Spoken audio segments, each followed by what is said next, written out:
Hello everyone, আপনি যদি আপনার স্মার্টফোনটি দীর্ঘদিন যাবৎ ব্যবহার করতে চান তাহলে এই ভিডিওটি একদম স্কিপ করবেন না।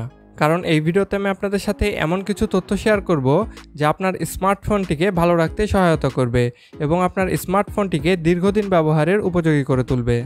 হ্যাঁ, আমরা সবাই জানি কিভাবে আমাদের মোবাইলটি ব্যবহার করা উচিত, কিন্তু তারপরেও আমরা এমন কিছু ভুল করে ফেলি যার ফলে আমাদের মোবাইলের আয়ুটা কমে আসে। চলুন তাহলে দেরি না করে আপনার স্মার্টফোনটিকে সুস্থ রাখার টিপসগুলো দেখে আসি। চ্যানেলটি সাবস্ক্রাইব করুন আর সাথে বেল আইকনটিও দাবিয়ে দেবেন। প্রথমে একটি কমন বিষয়, আমাদের মোবাইলটি হাত থেকে পড়ে গেলে কি হয় তা আমরা সবাই জানি। সেজন্য একটা ব্যাক পার্ট বা কভার লাগিয়ে নেবেন। তবে খেয়াল রাখবেন কভারটি যেন অতিরিক্ত শক্ত না হয়, আবার অতিরিক্ত নরমও না হয়। এতে মোবাইল অতিরিক্ত হিট হওয়ার সম্ভাবনা থাকে। আর সাথে একটা স্ক্রিন প্রোটেক্টরও অবশ্যই লাগিয়ে নেবেন। এরপরে আপনার মোবাইলটি যদি হাত থেকে পড়ে যায় তাহলে আশা করা যায় খুব বেশি ক্ষতি হবে না।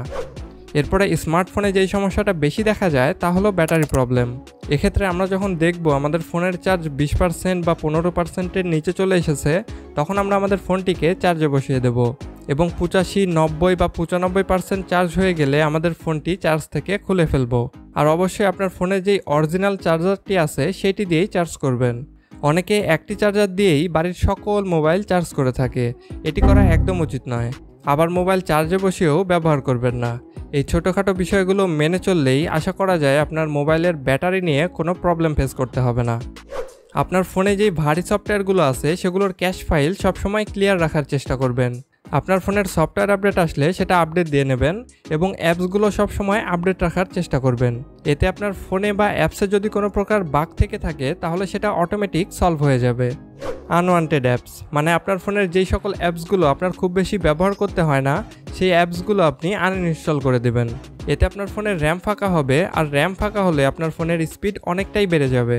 একই সাথে আপনার ফোনের যেই ইন্টারনাল বা এক্সটার্নাল স্টোরেজ আছে এটাকে আপনি যত বেশি ফাঁকা রাখতে পারবেন আপনার ফোন তত বেশি ভালো থাকবে এবং তত বেশি স্পিডে কাজ করবে। আপনার ফোনের র্যাম প্রসেসর যদি লো কোয়ালিটির হয়ে থাকে তাহলে শুধু এমন কোনো অ্যাপস বা গেমস ইনস্টল দিবেন না যা আপনার ফোনে সাপোর্ট করে না।